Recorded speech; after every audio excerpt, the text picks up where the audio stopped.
Hello, friends. Welcome back to another episode of Coaching with the Bible. This is episode 168, season 4, episode 8. Portion of the week is known as the portion of Vayishlach. It is the story of the famous meeting between Jacob and his brother Esav. It's this portion of the week of the story of Jacob wrestling with the angel. It is the portion of the week that tells the story of the rape of Jacob's daughter Dinah in the aftermath of that event.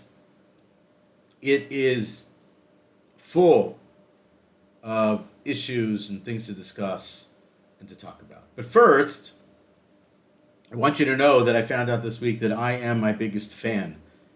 I'm joking around. I'm trying to keep it a little bit light. It's hard. It's a tough day here because we are back at war. The ceasefire is over, and our troops are back fighting. And who knows where this goes? And so it's important to stay focused. It's important to stay serious. And at the same moment, it's uber important that we continue to live and we continue to show that we have life, deserve life, appreciate life, are full of gratitude about the opportunity to live, how we live, where we live, the way we live in the country that we love. So I found out this week that I'm my biggest fan because Spotify came out with what's called Wrapped thing. I'm not sure what you would call it. Basically telling you your stats for the year, which I think is a super cool technical innovation. I love it.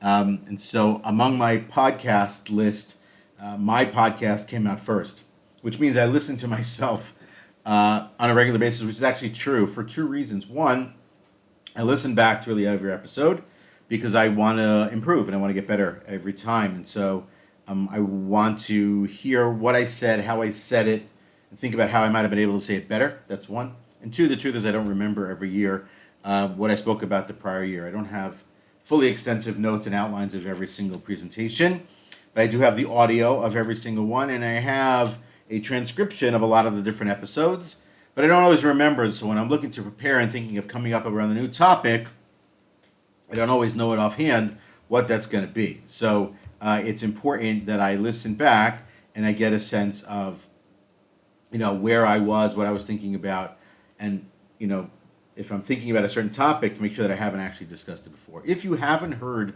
last year's presentation on the issue of fear, I recommend it. Being honest, I think it's a good sort of exploration of the concepts around fear, specifically around Jacob. Our focus this week, though, is unpacking the moral argument. We've been spending most of the book of Genesis on these issues of morality and the moral case, the moral argument, our moral compass, clarity, consistency, ethics, all that good stuff, because it's at the core very much of what's going on in the world right now. Yes, we're at war, and there's a fight going on, and there's a war going on, and it's a fight on many, many different levels, in many different domains, and for many different people in those different domains. And as you unpack these conversations, you begin to appreciate perhaps what are the root issues at play here. You hear people talk about that all the time. Well, the root cause of the conflict is Israel's occupation. The root cause of the conflict is the blockade. The root cause is the 75 years of whatever it is. The root cause is the colonization of a land that belonged to X people. So on and so forth. You hear these terms thrown around all the time, the root cause. And so it's important that as moral arbiters in the world and in the space where we are battling is in the moral space, it's important that we appreciate what those arguments are. And the question I've sort of been working with, and I want to thank a couple of friends here today who I reached out to actually the last couple of days to flesh this out with me a little bit in voice notes and understanding the specific thing we're going to focus in on in just a minute, as I appreciate their thinking and the different lens that they apply to this story and the narrative. But it's important that we get there, if not just because we want to be able to argue those things out loud to the public, which we might want to do, we might have an inclination for, might be something that we're good at, or just simply for ourselves and making sure that I have clarity for myself around the moral issues, I think that's super important. And so the one I wanted to sort of delve into today specifically is at the aftermath of the destruction of the city of Shechem, or Nablus as it were today, there is this dialogue, for lack of a better term, between Jacob and his two sons, Levi and Simeon, or Shimon as he's known in Hebrew. Excuse me. And the event has happened. The city has been destroyed. All the men have been killed. And now there's this little short conversation that takes place between Jacob and his two sons. Mind you, we're going to leave out the other sons who, in theory, play a role here, because Jacob is not speaking to them. This is specifically to those two who perpetrated the act of killing. This is at the end of the 34th chapter of the book of Genesis. And so it happened. They did what they did. And now they're back at home. The sister Dinah is home, and now they're back, and Jacob is there. His first words are not congratulations, great job, that was awesome. In fact, nowhere do you find him congratulating them or appreciating them. But let's take it in the context. In the context of what it is and the way he handles it, Jacob says to them, basically, I can't believe what you just did. You've sullied me. You have diminished me in the eyes of the people that are around me. We are very few. You've made them enemies of ours who are going to stand up and come and fight us. Their response is, should we have let this person make our sister into a prostitute? That's the argument. There's no response after that from Jacob. There's no response after that from Shimon and Levi. They're the two sons. The text is silent. Years later, we hear about it. On Jacob's deathbed, he brings it back up. And so, my question today is, how far do you have to go to unpack the arguments made, moral or otherwise, by the people that are surrounding you? Again, in the context of where we are in the world at the moment, the people on the battlefield don't have the luxury of time to unpack this. They're not sitting in a conference room or at a table in a classroom debating this out. We can't get all Talmudic about this in the moment. Right? The soldiers, the IDF, the leadership have made their decisions. The enemy has also made its decisions, determinations as to how they're going to prosecute this war. But those of us who are not fighting, who are fighting in different domains, are taking it to social media, in the media directly, in conversation with friends and others, on the streets, whatever it is, maybe there's room there for us to have this sort of debate or conversation around the issue of how far do we have to go to appreciate the moral arguments made by others. I think we would all agree that just dismissing them out of hand is probably not the most effective way to go about it. That we probably do have to do some sort of, digging or scratching at the surface or going a little bit deeper and a little bit deeper to see and understand what's going on. But how far do we have to go? And in the case of the Bible, how far do we have to go with Jacob and his two boys here? So this was a question I posed to a number of friends because I was curious as to how they, always interested in how they think, but in particular how they think about this.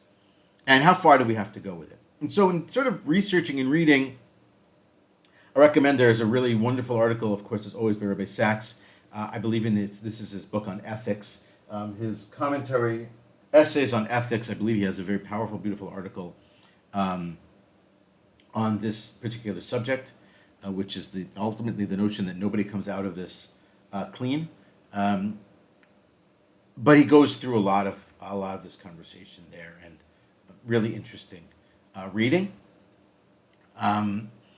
And he quotes a book called The Parable of the Tribes, which I started reading earlier this week.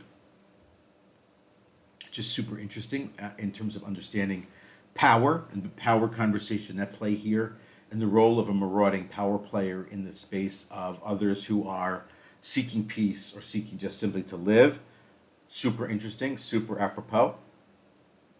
And clearly, the conversation between Jacob and his sons is one that we're having right now. So let's think about that. But first, let's appreciate that when we're thinking about moral arguments, let's appreciate that there are different archetypes and structures for moral arguments that are in existence. So you look at sort of the moral philosophers over the course of history, and they develop different styles or different sort of stratagems or different sort of structures to the moral arguments, the moral cases that they could make or that they might want to make. So the most obvious one, let's say for us, might be sort of a religious or a theological argument, right? So the derivation of moral principles or the explanation of moral principles or the application of moral principles to specific moments that are coming to you from religious, spiritual, theological sources, and then implanting them or cutting and pasting them onto the moment that's at hand, right? I think we do that a lot in those spaces, and I think that's an important way to go about it. We're religious if you're in a religious community. Even if you're not in a religious community, it's important to appreciate where the religious community comes from when it's coming to these kinds of conversations, right? So that's you unpacking on one level. That's one. Number two is what you might call the consequentialist argument. So the consequential argument is the idea that morality of action is determined by its overall utility or happiness produced, right? So it's based on consequence. What's the consequence of this moral, conversation? We talked about this before. You can talk about this in sort of the idea of zooming out in certain situations, appreciating that maybe in an instance for one person at one moment it might be X, but when you zoom out and it has sort of real consequences for the world, so what's the overall world utility and happiness factor from this? Then you have a different kind of conversation. The third is more like what you would call sort of the Aristotelian sort of virtue ethics kind of an approach, where you're looking at sort of morality and the development of different virtues, right? So what's the virtue at play here? Courage or honesty, things like that, compassion, right? Empathy. And so in this approach, you're looking at how we want to argue it based inside those spaces. The fourth one is what's called a deontological argument. So these are based on sort of fundamental duties and principles. Immanuel Kant would fall into this category with basically the idea that there are certain things that are inherently right or wrong, regardless of circumstance. So let's say in the case of Kant, lying, as an example, might be always wrong, regardless of the fact that maybe in a certain circumstance you could save somebody's life by telling a little bit of a fib, right? So there are structures that exist. And it's important often when we're looking at or listening to somebody make an argument, where are they coming from? Like, which side of that? That helps you unpack it. It helps you understand better, and also helps inform how you might go about, applying an answer to the conversation that they're having. It's really important. You don't want to be on different planes because it does feel a little bit like Jacob and his boys are on different planes. Now, beyond that, how far do you have to go to appreciate where the person is coming from? So that's one factor, is the structure, but also maybe what's underlying. How far back do you have to go? And so this is super interesting, right? So if we're looking at Jacob as an example, what kind of arguments is Jacob going to make? So here he seems to be concerned about how other people are looking at him, how the rest of the world sees him, the physical danger that might be accruing to him and his family at this moment, right? He's also the parent here, the more experienced person. He's lived through the house of his father, his brother Esav, his mother Rebekah, the house of Laban, the two daughters who become his wives. He's lived through a lot of difficult experiences. And as one friend pointed out, it seems that typically speaking, he's really not seeking in any of those instances to be confrontational. And he's looking for a different way. One person pointed out he's a person of tense, right? That's the language that's ascribed to Jacob earlier on. He's a person of tense, which maybe indicates that he's not public, he's not outward, he's private. Maybe is working from a different angle. He's looking for a way out without it being confrontational, which you see very much in last week's story, where he tries to sneak away in the night with his family, and Laban is informed and he catches up to him, right? Or the interpretation of the fight with the angel in this week's portion that I mentioned a couple of years ago, that the commentary mentions that it's not so much Jacob fighting with any sort of random person or fighting with an angel. It's Jacob wrestling with himself, but on the notion that Jacob is actually trying to run away, and that this angel, this person, is holding him back from running away and forcing him to confront the situation. I think that's super interesting. And so Jacob is on a certain place, and you have to appreciate the vertical of his experience in the argument that he's now making. He's lived a long life. It's enough. And he was hoping to come back to the land that's promised to him, the land that was promised to his father and to his grandfather, and just simply live it out. And now, like, his boys have ruffled a few feathers, killed a bunch of people, and that's where it's at. But he goes a little bit further, right? And so it's important to appreciate that he is concerned about the optics here. So when you murder a town, that's probably not good for the way people are going to view you.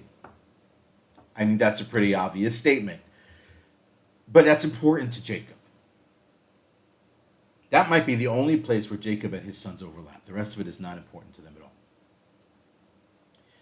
But they're coming at it from one perspective, and he's coming at it from a different perspective. So all these are important. So having some sort of empathy for where Jacob is coming from is super important. And maybe that's the case today also, which we'll get to in just a second.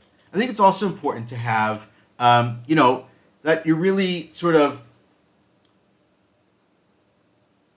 looking at your opponent's perspective and trying to give it as much room to be interpreted in as many ways as possible, albeit appreciating that if you're sort of arguing with an enemy, let's say, or it's legitimately a hot debate and that person is coming after you, maybe you don't give them that much space, or if it's completely obtuse and ridiculous, you don't give them that kind of charity.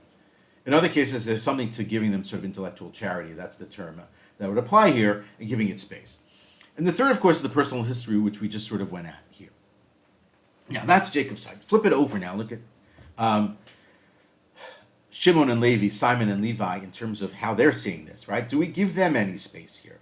I'm going to assume, for the sake of the way this story is structured and where it sits in the Bible, that they're at most teenagers in this story. We know that teenagers can commit heinous, acts of violence. We see it all the time. And so that's one.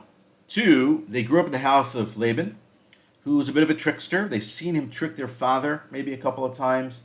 They do know their father sort of ran away, or tried to run away, because they were part of that. They have this complicated family structure. And they know of the uncle, Esau, who tried to kill their father. They know that he's the hunter. They know their father's the tent dweller. And so they're pulling that together. And it's clear they don't have a better solution or a different solution than the one that they employed. They're in cahoots with the rest of their brothers because they go through the whole circumcision ruse. And they take out the entire town. And their argument at the end of the day is, we cannot allow that our sister should be diminished, demeaned, sullied, corrupted by this person. That cannot stand. That's where they come from. It's their sister. Their younger sister. So if they're teenagers, she's at best in her early teens and maybe even younger. And so what happens to her, this rape and imprisonment that takes place here, and this then sort of attempt at appeasement and trying to cajole her, convince her to marry this person, or him trying to convince the family that she should be his wife. No way. These are her brothers. No way. I imagine on some level they look at their father and think, what's he going to do here? It doesn't appear that he's willing to do anything or that he's going to do anything. They have no idea where he is. I asked a few people also, what do you think Jacob's solution to this situation would have been? He doesn't seem to have one. They took this on their own, right? One might think it's tacit approval on the part of Jacob to allow his boys to sort of prosecute in this manner. That's an argument to make. But at the same time, let's say that's not the argument to make. What's the alternative solution to the situation? He's going to negotiate a peace. It's going to be a ceasefire. He's going to make a trade. Their argument back is, that's not who we are. That's not how we are. Consequences come what may. This cannot stand. It sounds familiar. This is the argument of the day. Very much at the core of what's going on, or the core of what happened to our people on October 7th, and the core of sort of how we're experiencing this from the standpoint of the rest of the world and the world's explanations, apologies, alternative sets of facts, whatever you want to call it, for what has happened here over the last 7 weeks, what's happened in this country for over the many, many years, or the basic history of the land and this part of the world. On some level, the approach of Simon and Levi sits well with a lot of people. It's, some sort of retribution, a form of justice applied. There is some sort of divinity attached to it. This is a princess of the people of Israel who was sullied and defiled.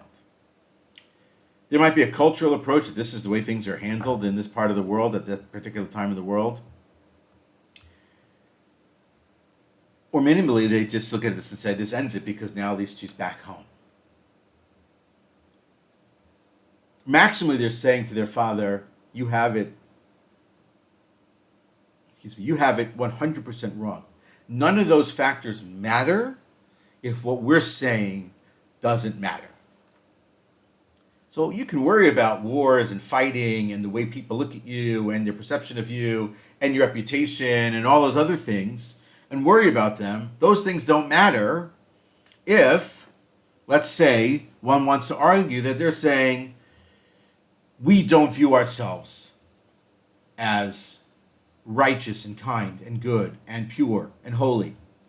Once we're not willing to stand up for those standards, then it doesn't matter what everybody else thinks.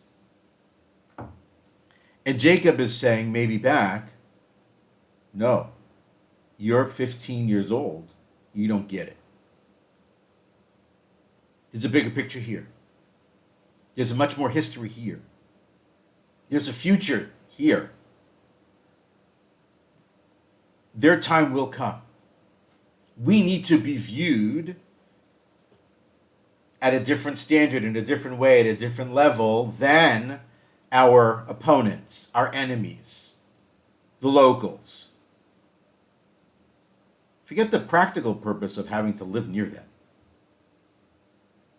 And so what you have then is this incredible moral dilemma, which is exactly at the core of what's going on in the world today, what's going on for us here. And it's probably frustrating and maddening for people when they're discussing these and when they're debating these and when they're looking through these and when they're thinking about these different things, that other people don't see it.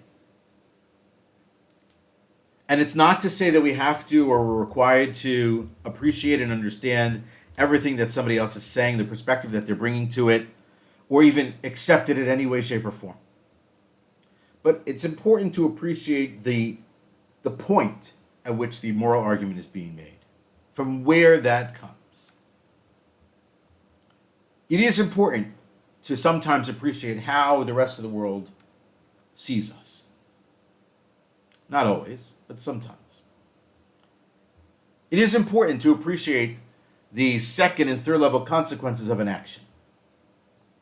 Now, it is true that, at least in the text, the other nations do not attempt to fight with Jacob and his family after this is over.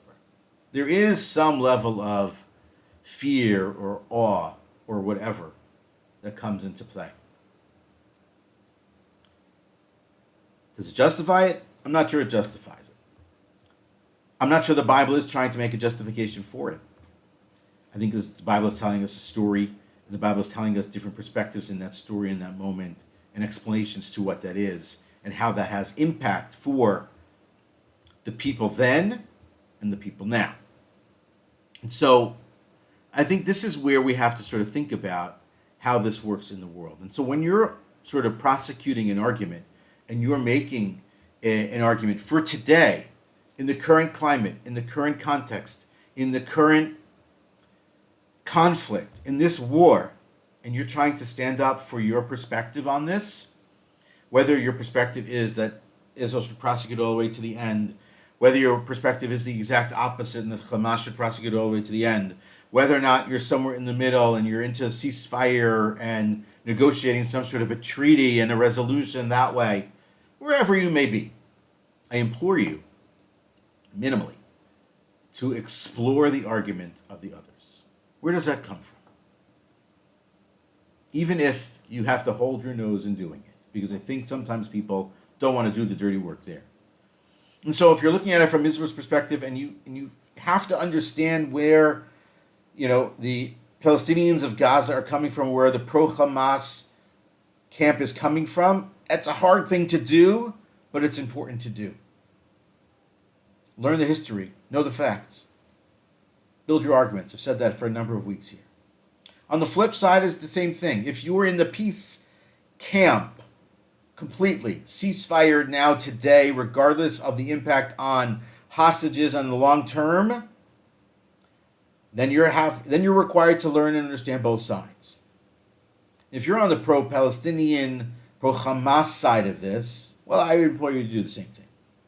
A little bit of appreciation history of what Zionism is, when Zionism begins, what that means, who the people here actually are, where they come from, what they've built, who's actually at fault, who's responsible, who's accountable, and where and when for all the things that have been happening over the course of the last, take your pick, in many years. That's the responsibility of the argument. So unpack it, repack it, put it back together, understand where it comes from. That's true for this conflict. That's true for any conflict. That's true for anything that's sort of going on in your life. The smarter we are about these, the better we are, the more informed, the deeper we go, the deeper we dig, the better our arguments become, the stronger we actually are, and the better the outcome is actually for everybody.